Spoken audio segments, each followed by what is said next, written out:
What is up, everybody? My name is The Rose, and tonight we are recording episode part 2. You will see this on Saturday, January 13th, 2018.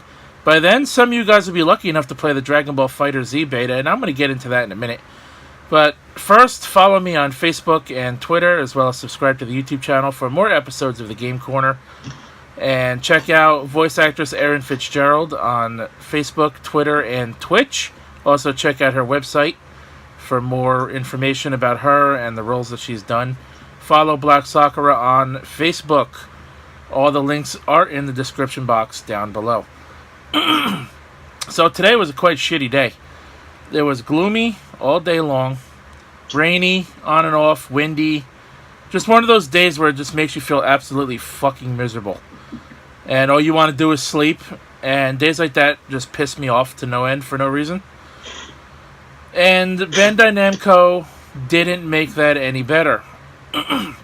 See, I was told on their Facebook page that I can go to GameStop and get a beta code for the early access open beta to get the extra day, because I had already pre-ordered the game.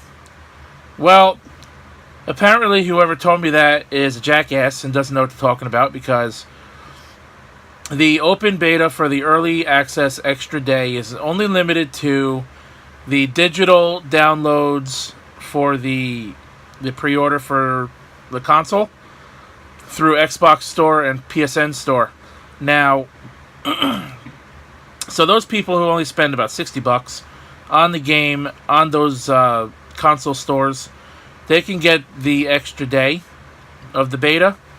But the people who go out physically and want a copy of the game with a case and a disc, or like me with the collector's edition, fuck you, you get nothing. You wait, and you only get to play for one day instead of two. So that means I get fucked, and Cypher, you get fucked. So how do you feel about that? Yeah. Well, personally, I think that obviously that's complete bullshit.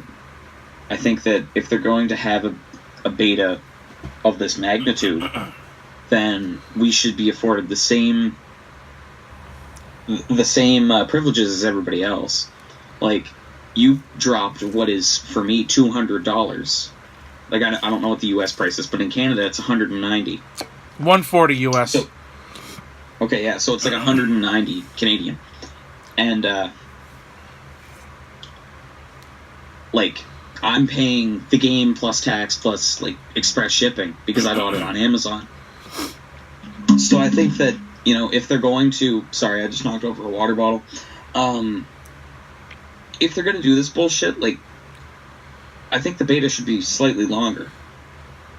Like, the Final Fantasy Dissidia NT beta lasts 9 days. Wow, that's pretty good, and I'm definitely going to check that out. Oh, dude, I'm downloading it right now. When does that one start? Is that the 18th? That starts today. Oh, really? Shit. Yeah, Monster Hunter World is the one that doesn't start until next week. Oh, okay. Yeah. But, I mean, not only, should the beta maybe be a couple days longer, but everybody, I think, should be on the same footing no matter how you pre-ordered it. As long as you pre-ordered it, especially to the people who are getting the collector's edition and are going to spend more than twice as much than the standard price for the game. Speaking of which, can we talk about that for a second? I think that... I gotta be totally honest with you, I think that collector's edition is a waste of money. Really? Like, that's why I didn't order one. The only reason I would order a DB Fighters collector's edition, other than supporting ArcSys and Funimation and all that crap, is for the Steelbook. I used to want it for the figure, but I've actually looked at the figure, like, close up, and it doesn't look like it's very well made. I mean, I guess I could be the judge of that when I see it for myself in person. I suppose. That's true. I mean, I like, to buy collector's editions of games I really like, because it also helps me not trade them in when I feel like not playing them anymore. Because if I trade in a game that I have a collector's edition for, then the collector's edition doesn't feel complete anymore, because I no longer have the game. So yeah, that makes sense. So I wanted it for the figure. I like the art prints that are coming with it. To me, I didn't even notice that it was coming with a steelbook. So that's interesting to me. And I don't remember if it comes with an OST or not, but I love OST CDs. So if it does come with, if it did come with one of those, it would have been amazing. See, I would rather have an art book and an OST. I don't necessarily think that, like, what would I do with art prints? Yeah, I mean, they're nice to look at, but I have an art book, I guess, is kind of like, what will I do with this? Yeah, I have a few art books. I have a few art prints. But, yeah, so Bandai Namco, you know, they're one of my favorite developers and publishers. And currently they're, like, one of the only publishers out there that don't fuck people over with Loot Crate system. Like EA and Activision and Ubisoft is doing and whatnot. But they royally pissed me off with this beta. Mm. So, I guess with that said, this will go dive right into the news. A la Keemstar. I was about to make a Keemstar reference. Fuck him, by the way. Just yeah. Fuck him.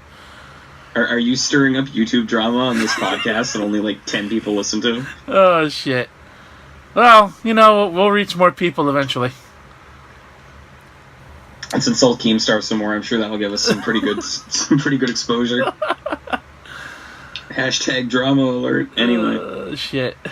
So, let's dive right into the news. We're gonna go and start with the Nippon Ichi thing I left off with yesterday, because I sounded like a complete fucking jackass trying to talk about something because I couldn't find the goddamn article. And then, of course, when we stop recording, I find the article. So, Disgaea 5 Complete Edition sells nearly 200,000 copies globally. PS4 and Switch to be main platform going forward. So I think that's a pretty good amount of copies for the Switch port, as I said yesterday, especially for a game that's been out now for almost 2.5 years.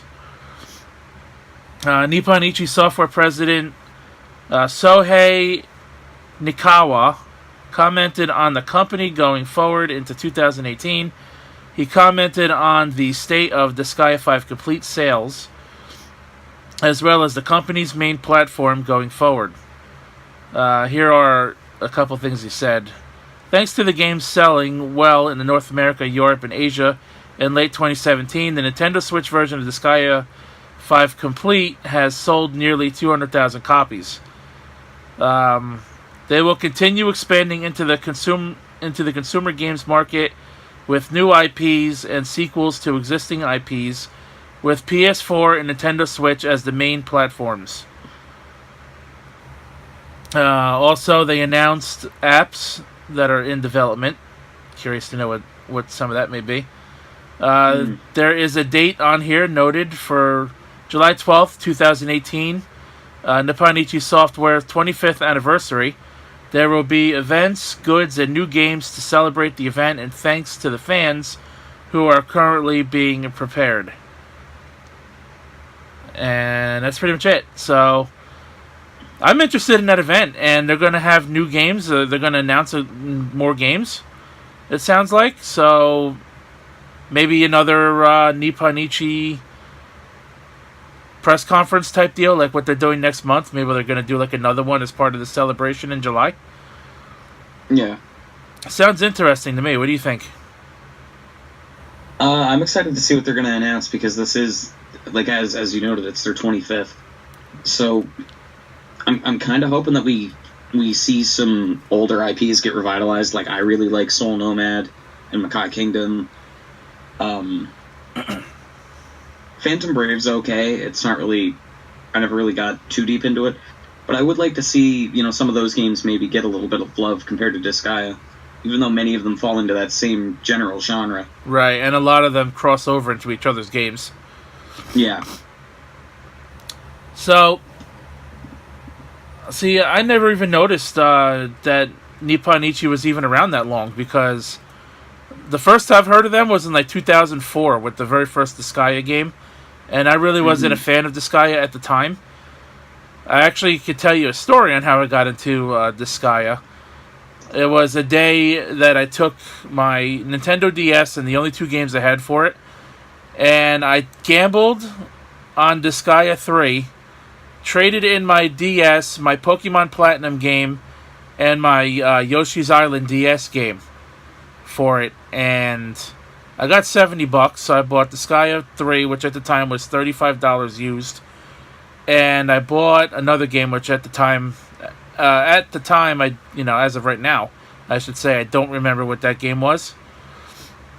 But that's how I got into Disgaea 3 and how I got into Disgaea in general, because I took a gamble by trading in something I already know I like for something I was not at all familiar with. I see. My story with Disgaea is that it's a lot less interesting than yours. I was one of those kids who, well, I wasn't a very bright kid, so I was trading in a lot of my stuff to GameStop, and I was able to buy a lot of PSP games. So I ended up picking up Persona 3 Portable, which I had never played a Shin Megami Tensei game to that point, except for Persona 1, which I kind of hated, and Disgaea 2 and some other stuff. And the only reason I bought Disgaea 2, like the remake for PSP, was because I thought it looked cool. I was like, I'd never really... the only tactics game that I'd ever played was Final Fantasy. Like, I had never touched a Fire Emblem or anything of that sort. And it looked very anime-esque, so I was like, yeah, fuck, sign me up for this. And I really liked the writing. Like, the writing in Nippon Ichi games is fucking phenomenal. It is. I like it a lot. Because they don't give a fuck. They don't care. So I got into it that way, and I've been a fan ever since. I own every game in the series, at least one copy. I have Disgaea 1 on my PS3 as a PS1 classic.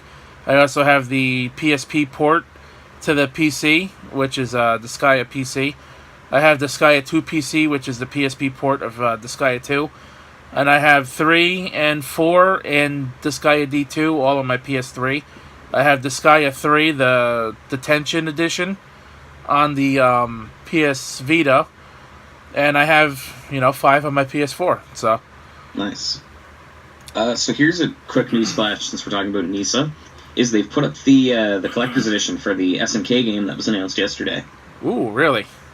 Yeah, it's called, they call it the Diamond Edition, and this is for SNK Heroines Tag Team Frenzy. So, let's see, it includes a copy of the game, a deluxe hardcover art book, 2-disc OST, a lapel pin set, a large sleeveless shirt, a cap, a workout towel, a wrist sweatband, and a collector's box. Now, is that for Japan only right now, I imagine? No, I'm on oh fuck, no, sorry, I'm on the SNK store, but the NISA store linked to it.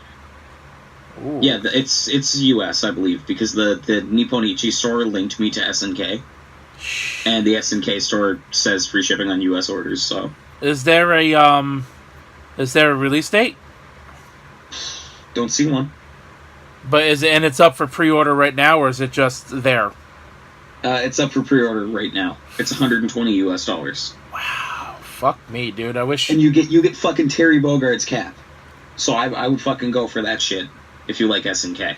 I would buy it alone just for the freaking just for all the goodies, dude. The workout towel, which is something unique because you've never gotten a towel before in a collector's edition.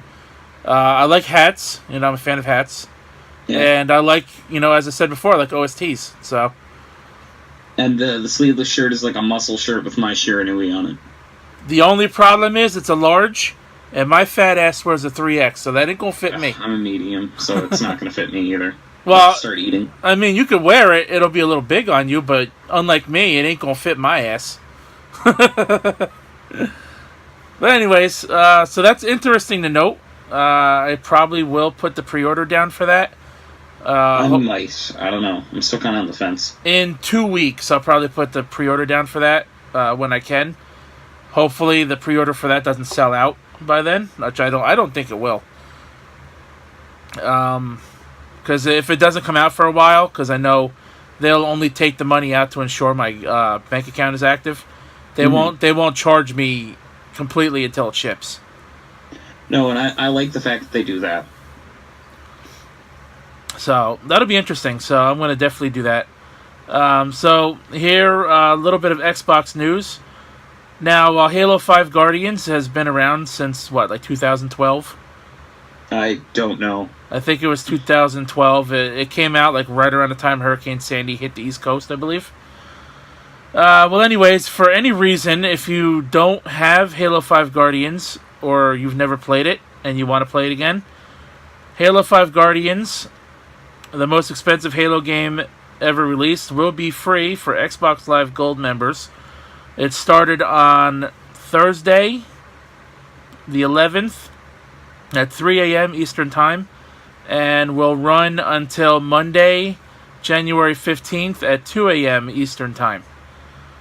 It says during this time, players can download the game and experience the latest chapter in the Halo saga, spanning multiple worlds and a journey that will change the course of history and the future of mankind. So, I know you don't play Xbox, so you probably won't give a flying shit. I really don't. I don't care. I don't like Halo. I have played Halo 3 in the past. Me too. That's the only exposure that I really have to the series besides Halo 1. But because I know a couple people that do play Halo, the only reason I would download this game is just to play a little bit of online with them for a couple days. Mm-hmm. That would be my only reason to download this game. Okay, so let's move into a little bit of shit iPhone fucking news here. Oh boy. You're probably... Is this about Pokemon Go Away? Yeah, you're gonna give negative fucks. Pokemon No? Pokemon Oh No. So, Pokemon Go developer Niantic announced this relatively big change yesterday, confirming that iPhones as recent as iPhone 5 and 5C models will no longer be able to play the game following the next update. In February, Pokemon Go will cease to support Apple devices that run on versions older than iOS 11. The update is scheduled for release on February 28th. Niantic says that the decision is a result of improvement, quote-unquote, to Pokemon Go that pushes the application beyond the capabilities of the operating system of old devices. To be fair, they are talking about iOS specifically. Those things can't run shit. I have an iPhone 5C. It just collects dust now, because what the fuck do I need it for? I have a 7 Plus now. So... I've got a OnePlus 2, which is an Android phone, because I'm smart. So, how many negative fucks do you give this article? I honestly, you would have to come up with some kind of formula to calculate the number of negative fucks I give. Oh man. So, yeah, for any reason, if there's anybody that still plays this fucking game out there who is running an old version of iOS or don't have anything newer than an iPhone 6, well, you're shit out of luck in a month and a half. Alright, let's move on, swiftly on. I mentioned to you the Nintendo Power thing yesterday. Oh, yeah. Okay, so this is going to be our big talking point, right? So here we go. Okay, so for those of you who don't know, basically Nintendo Power is now back, but not in the way you would think. Much to the... No, I'm sorry, go ahead. Essentially what they've done is they've taken Nintendo Power and they've made it into a podcast. And they've confirmed, after, lots of uproar and, how dare you title it this without even discussing the magazine, that Nintendo Power will never be back as a magazine. I mean, some people actually did, like the fact that Nintendo's Power is back in some form or another. Personally, I like it as a podcast. It'll give me something to listen to, here and there. So, according to the article, this is on mynintendonews.com. Much to the delight or dismay of Nintendo fans around the world, Nintendo Power was resurrected as a form of an official podcast that, towards the end of last year, Nintendo Life got the chance to interview the hosts Chris Slate and Kit Ellis soon after the first episode of Nintendo Power has aired. Unfortunately, part of the conversation highlighted that Nintendo has no plans to bring back Nintendo Power magazine. And I quote a statement from Chris: "There are no plans to bring the magazine back. It is a challenging industry to enter these days." Chris Slate. So do you honestly think it's bullshit, right? Yeah, I think it's bullshit. I think that even if you don't want to print a physical magazine, there are still other options that you can explore. Like, I work for a newspaper, so I know how this shit works. Like, we publish as a magazine rather than a news. Like, we publish ourselves as a monthly magazine, and then we run our website. So I think that if Nintendo Power was like a monthly like electronic magazine, I think that would be a much better it'd be a better compromise. I also think that, you know, with the sheer brand recognition, like, I grew up kind of towards like the tail end of Nintendo Power's heyday. I was right in the thick of it, dude, in the 90s. I loved it. See, I prefer Game Informer because that's all my GameStop really carried. But, like, so I grew up towards the twilight end, but even I fucking know about Nintendo Power and how cool it was. Like, so I think that there's a lot of brand recognition that they could tap into that they're just kind of not. And if anything, they're shooting those people in the foot with this announcement. I mean, I remember when Nintendo Power was announced to be officially ending. I believe it was in 2013 at some point. And I really wanted to get the last issue because I thought maybe it could be worth money someday. Because of, you know, going on like the 16-year run that the magazine did have. Finally coming to an end. Never did get that final issue. I did get a lot of great issues of Nintendo Power, though. I remember bringing them to school. And, you know, during lunchtime, I was like, the only time I ever felt like the popular kid because I was like the only kid in school with the Nintendo Power magazine. You know, letting everybody read the upcoming Nintendo news and stuff like that. Because back then it was only either Nintendo and Sega. Until the PlayStation, you know, started catching on in you know, in the later 90s. Yeah. So I just remember, you know, some of the great issues. Mario Party. The Mario Party issue was great. It had a picture of Mario Party 3 game cartridge cover. The cover art for that one. I remember the very first one I got actually was called Video Game. The Video Games magazine. Before it was called Nintendo Power. And in the magazine, it just had a poster of Yoshi's big fucking nose as the centerfold. And I laughed when I saw that. It just had a centerfold of Yoshi's big green nose covering a page and a half. And I remember the posters, man. I ripped out some of my favorite posters from those magazines. And I had a lot of fun plastering them all over my walls. From WWF to Donkey Kong to Mario, you name it, I had it on the wall, probably. And while I'm not so salty about the magazine not coming back and it coming back as a podcast, I think, you know, there could be some kind of a compromise, even if they make a website out of it and they release like bi-weekly content in the form of like digital magazine, maybe. Yeah. But I don't think it's necessarily needed for a magazine to actually come back because print media is going to die eventually. It's not going to be around for much longer. I think within the next 10 years it could die out. I would say so. Like, I work for a newspaper, like I said, and I think that I was surprised to learn that we have physical copies.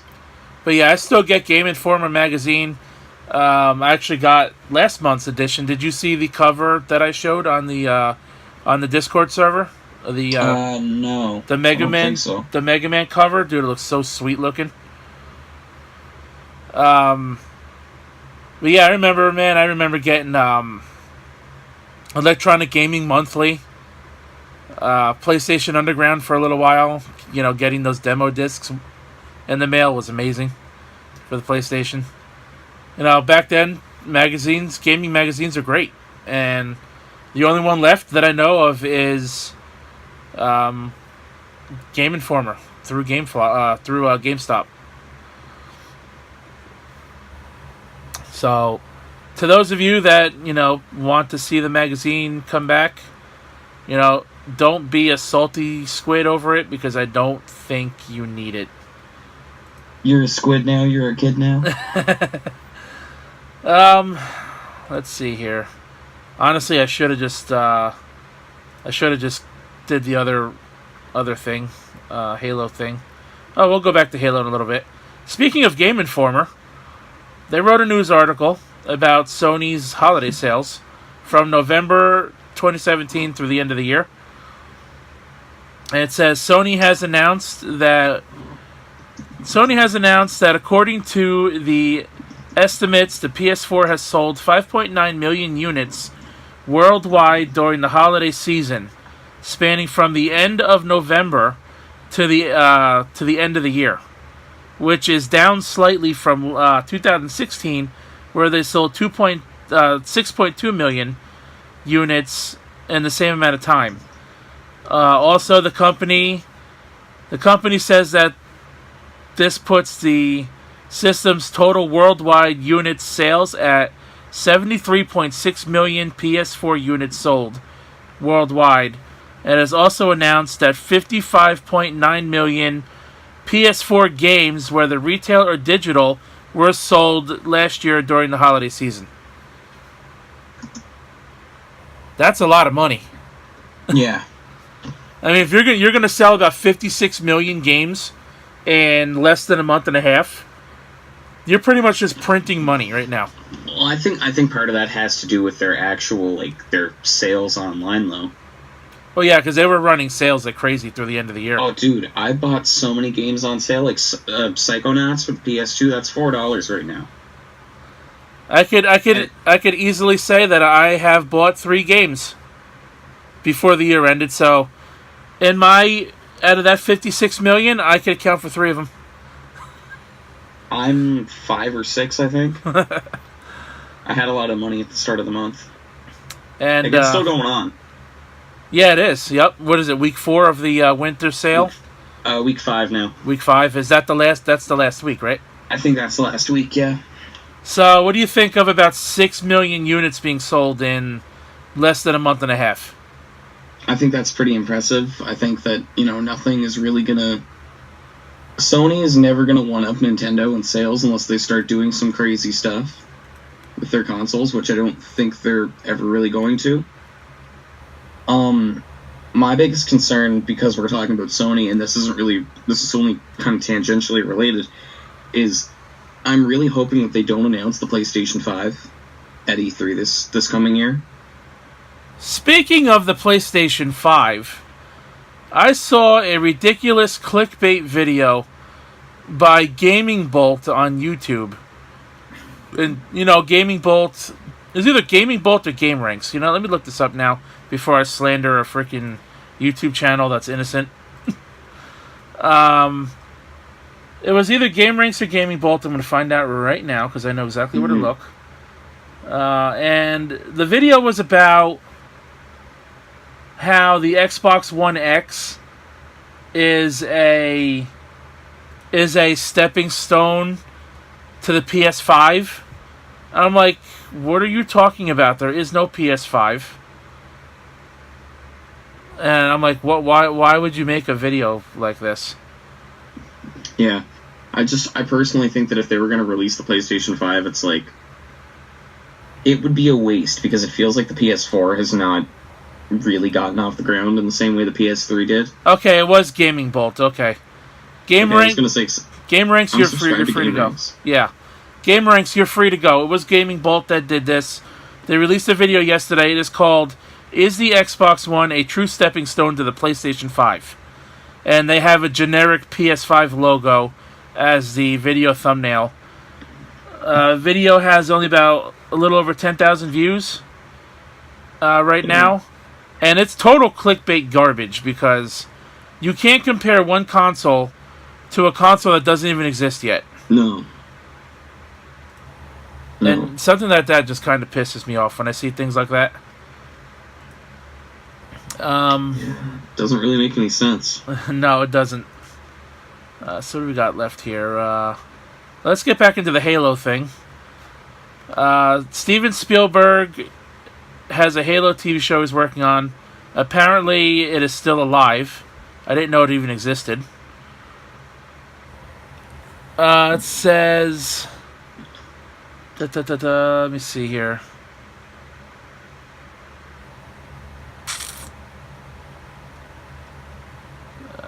Okay, so 2013... in 2013, when Microsoft announced Steven Spielberg was developing a take on the franchise Halo for Showtime, in which he would act as a producer.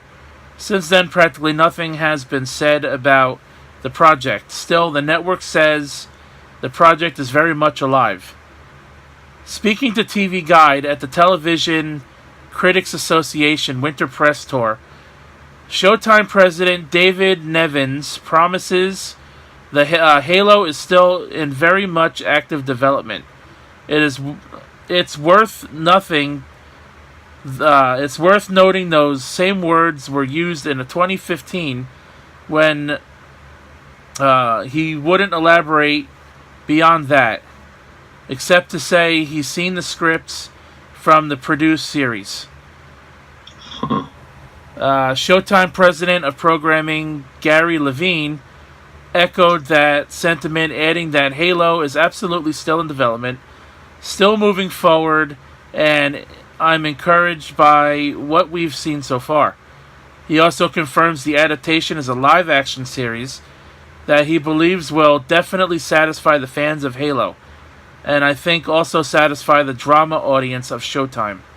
There's still no word on when it will actually happen. So, is this thing alive or is it dead? Because apparently this has been going on now for about 5 years. Yeah, I don't know. And personally, the only thing I want to see out of this is an E.T. reference. I mean, it's on Showtime, which is going to probably kill this TV show immediately, because people that still use cable television, like myself, we usually don't give a shit for those movie channels. Yeah. I certainly don't have Showtime, so even if I was a fan of Halo, I would end up finding other means to watch it. I was about to say, I mean, I was about to make a crack about how, like, what kind of person are you? Do you not enjoy shitty movies that air all hours of the day? Yeah, man. I especially like those porn movies they air after midnight. Just that softcore porn, man. You gotta stay up late for that. Softcore porn. Gotta stay up late for that stuff, man. It's quality stuff. Oh shit.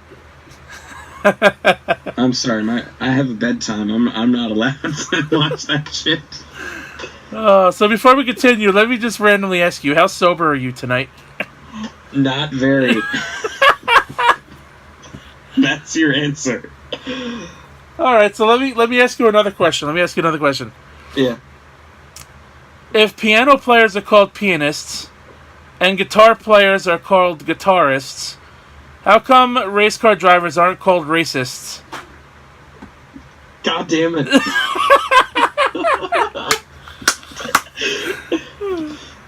I mean, most of them kind of probably are. Demonetized! I don't care. We should change the name of this podcast to reflect Joe Cronin, and we'll call it Demonetize This. Oh my god, I was thinking about on the fucking toilet last night, dude. The goal will be to make sure every episode gets demonetized. Oh my fucking god, dude, I was taking a shit last night and I thought the same fucking thing. I'm like, what if I change the name of the podcast to Demonetize This? Oh my fucking god! I'm pretty sure that what would happen is like YouTube would start stepping up its game. Like we would see like a cease and desist from Nintendo. Oh my god! Oh my god! I cannot believe you just thought of that. Like you'd have some fucking like, even though Nintendo's a Japanese company, like some Russian mobsters knocking on your door like, "Do not talk about the Switch." Oh my god! That's totally getting clipped and putting on Twitter now. I'm totally tagging him for the hell of it. Oh shit. Alright, so let's get into some more ridiculous Pokemon news. Oh god. Pokemon's first esports program, announced as P-Sports, quote unquote, starts on January 24th in Japan. Whoever came up with that name needs to be shot. See, I like to partake into some P-Sports. You see, I learned how to use the toilet by playing P-Sports. You know, I aimed for them little Cheerios in the toilet bowl. Back in my day, we called it water sports. Back in my day, we called it trying to pee through the holes in the Cheerios in the toilet. Oh my fucking god! So, this is followed up by a YouTube video that's in complete Japanese, so I can't even read shit other than the word YouTuber next to some Asian guy's face who looks like he is not even interested whatsoever. YouTuber XX Big Dick 49, except it's written in kanji. The Pokemon Company has announced Pokemon's very first esports program called P-Sports, where challengers will face a variety of celebrities, YouTubers, and top Pokemon players every other week. The program will be available for live stream on Abema TV. Thanks, Obama TV. The first episode takes place January 24th, starting at 8 p.m. Japan time. So I believe for me that would be 7 p.m. on the 23rd Eastern time. From the second special episode onward, each the program will be available every other Saturday at 9 p.m. Japan time, which would be 8 p.m. the day before for me. P-Sports will recruit a variety of celebrity Pokemon trainers and have them join the P-Sports Elite Four, who will take on challengers. Those who can defeat the P-Sports Elite Four will be given the title of P-Sports Champion. God damn it, now they're not even fucking trying. Hey, do they have to earn the P-Sports gym badges first? The water badge. The piss badge. The piss badge.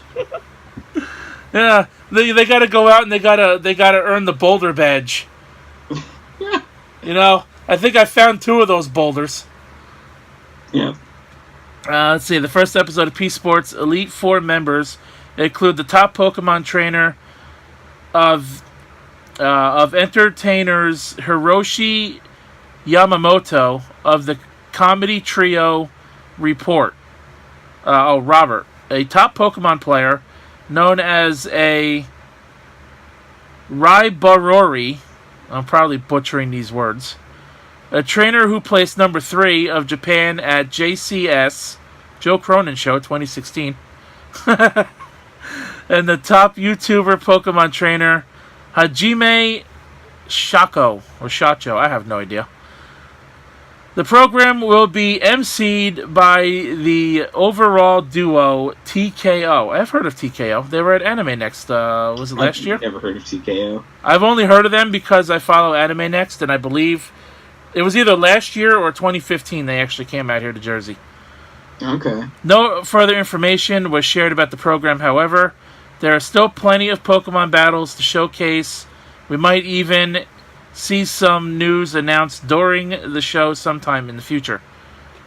But yeah, I think they should totally have to earn those 8 P-Sports gym badges first. Unironically, I think that would make for a much more interesting program.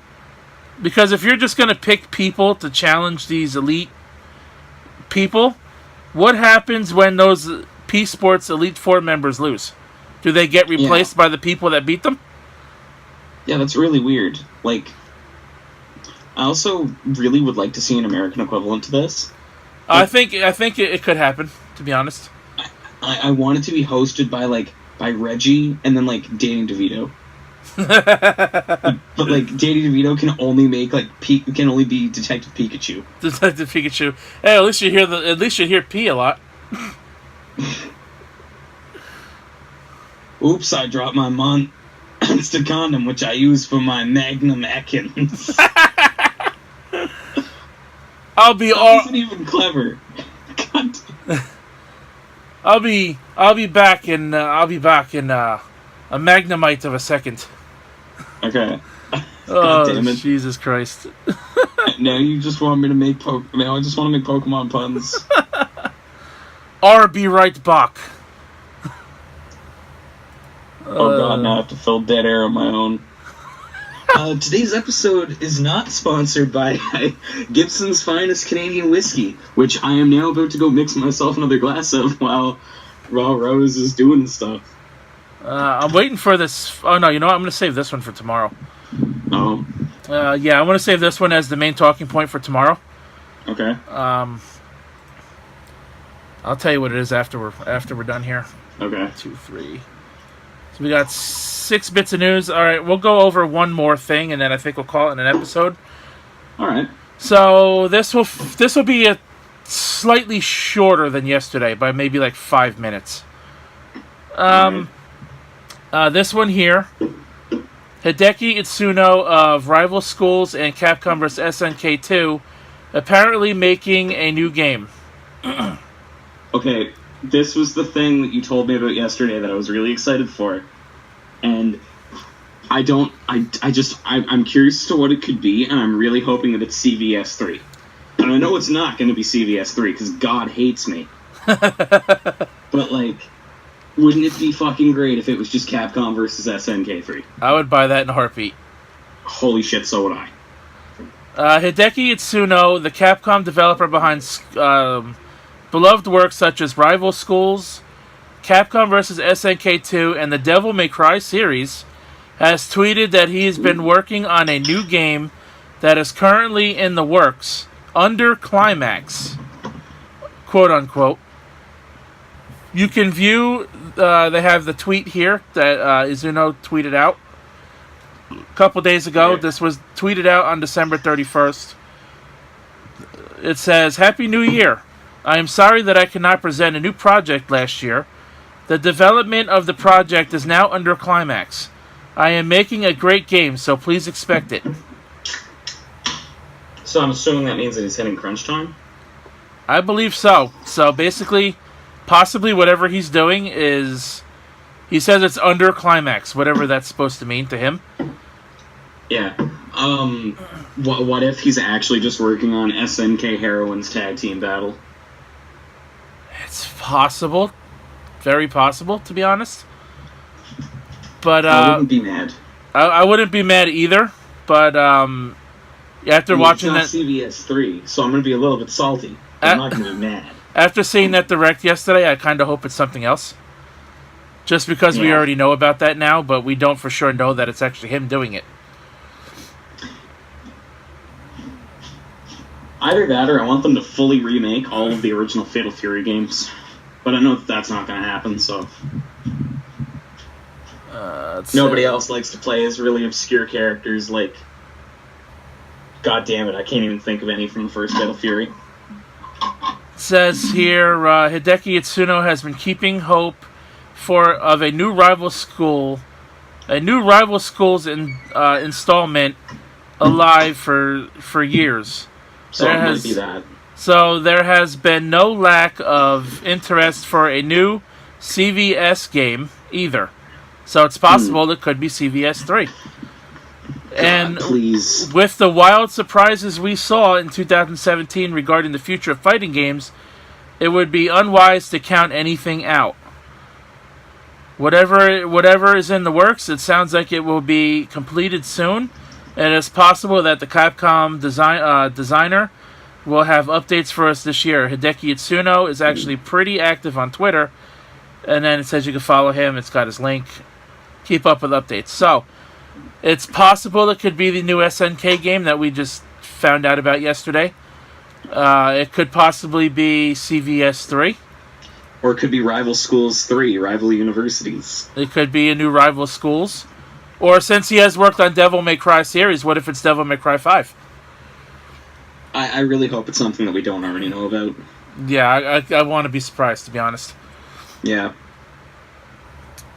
So, anything else you want to throw into this shitfest of an episode? Not really, no.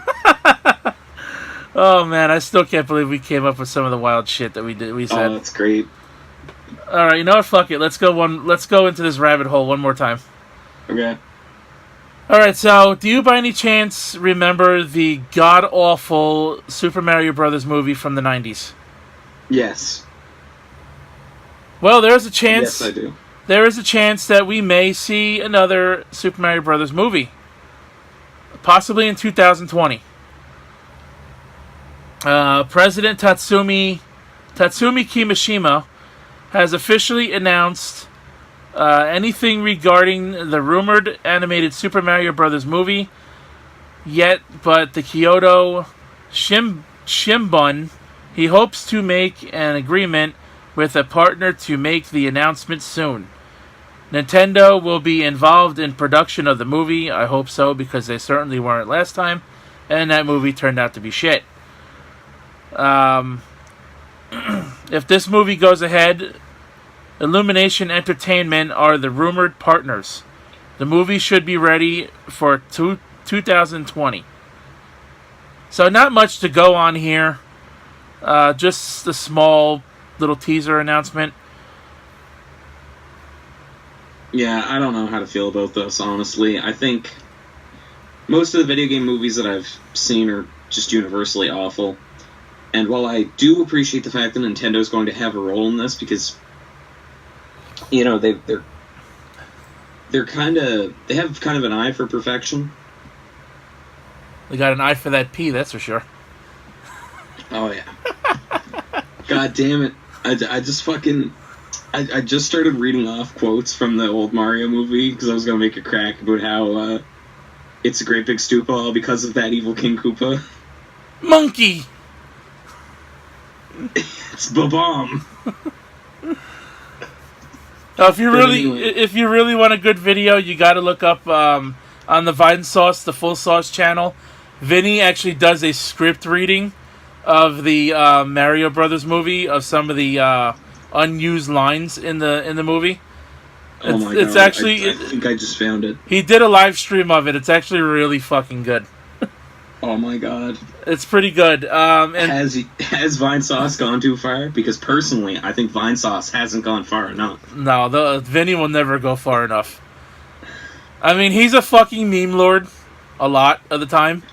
He's a meme machine, one might say. But he knows how to balance out the bullshit and the good shit.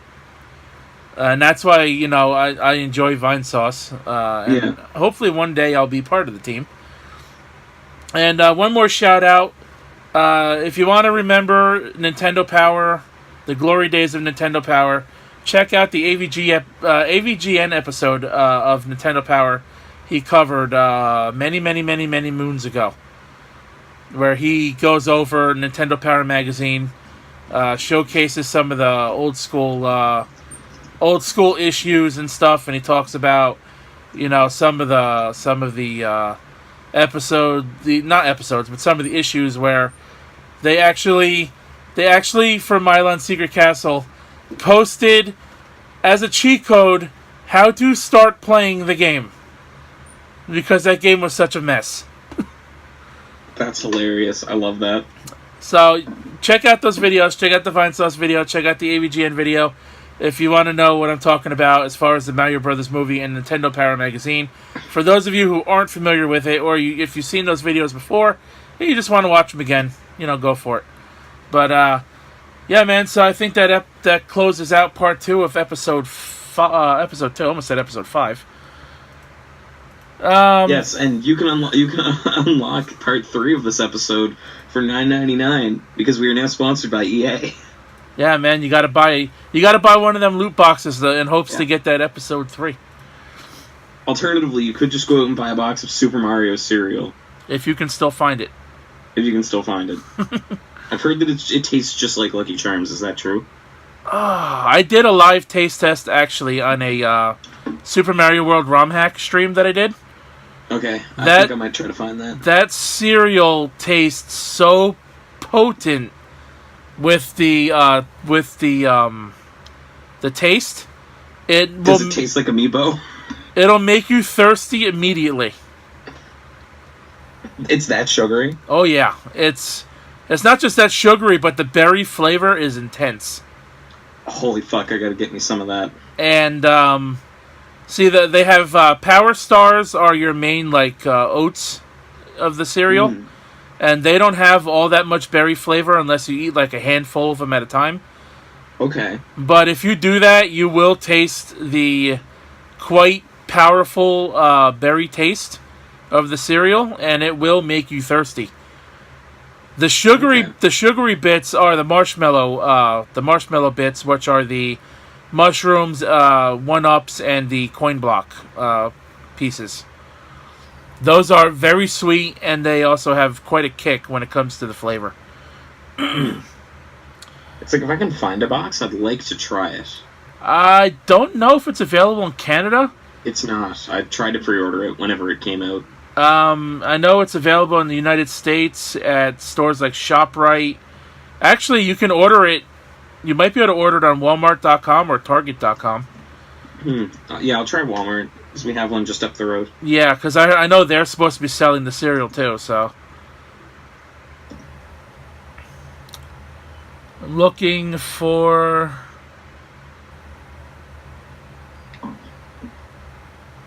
Alright, well, I found another piece of news we can cover for tomorrow. Okay. Actually, I think I found 2 pieces of news. Did I find? Ooh. What did I click on? Wait a minute. So the only thing that I want out of this animated Mario film that we just discussed a few minutes ago is I want the credit sequence to be Do the Mario. Oh my god. That could happen. That could happen. I hope it does. I really do. Either that or I want a very abrupt shift in art style so that it's similar to One Punch Man. Mario, I've kidnapped Princess Peach. Then Mario just comes up with like an extreme close-up. Nani? You know, real quick, I just want to mention the Nintendo Direct again that we covered yesterday. Okay. I'm just realizing, for the most part, that they covered 6 either remasters or reports to the Nintendo Switch. Yeah, there's only like 3 or 4 new games that were announced, and 2 or 3 of those are indie games. Yeah, I mean, what do you think 6... What do you think of there being 6 remasters or re-releases being announced for the Switch? Do you think that's too many? Do you think that could turn some people off to the Switch, or... Honestly, I don't. I think that what's going to happen is Nintendo has recognized that the Wii and the Wii U, more so the Wii U, was a failure of a console that not many people owned. Okay. And as a result of that, they're porting these games to the Switch market so that more people can buy them and experience them. At least, I know that I personally did not own a Wii U, and so I'm rather excited to play Hyrule Warriors or Donkey Kong Tropical Freeze. Right, but the other games I was referring to, like the Dark Souls port to the Switch. Yeah, I think that's unnecessary, but they also ported fucking Skyrim, so Yeah, I was referring to that one, and that game Faye. I think that was previously released indie game. Was it? Somewhere else? I think so. Huh. Anyway, yeah, so that kind of stuff, Look, I think that if we're going to get a remaster of Dark Souls, which is going to happen for PS4 and Xbox One anyway, right? I'm happy that it's on the Switch. Yeah, I mean, I guess I see your point. It's but at the same time, I think that I would rather buy it for the PS4 or the Xbox One than the Switch. Because while the Switch has portability, my Switch is currently in my living room, where it tends to remain. So... Go ahead. Oh, I'm sorry. No, I wasn't going to say anything important. What were you going to say? No, I wasn't going to say anything important either. Oh, okay. So this basically will wrap up part 2 of episode 2. I wanted to talk about the Overwatch League thing today, but I'm going to give Erin Fitzgerald a little more time to see if she'll answer those questions that I sent her regarding her experiences to the Overwatch League. So if she answers me, look forward to that in part 3, which will be uploaded either Sunday or Monday because we're going to record it Sunday. Since I'm fairly certain that tomorrow, or I should say tonight, really, because this is uploaded Saturday, I highly doubt after that long-ass VN conference, I think talking to me for like another hour is probably the last thing you're going to want to do tomorrow. Honestly, dude, I think I'm done at 7. So, like, if I had a break to eat and stuff, I would be good to record. Like, it's really up to you. I mean, we'll see how it goes. We'll see how you feel tomorrow. Because I'm honestly thinking about skipping out part of the way through, not because I kind of have some other stuff that I need to get done tomorrow. It's like once I get my talk, I'm probably going to peace out, and that'll be early. All right, then. Well, we'll see how it goes. So you heard it here, guys. You might actually get this part 3 on Sunday. So, you heard it here, guys. Cypher's a truant. Yeah, Cypher's a bastard. Fucking not sober, partially drunk son of a bitch. I'm Irish. Alcohol is literally in my veins all the time. Demonetized! Demonetize this. Well, my name is The Rose, and for Cypher, as usual, thanks for watching part 2 of the Game Corner podcast, episode 2, and we'll catch your ass down the road.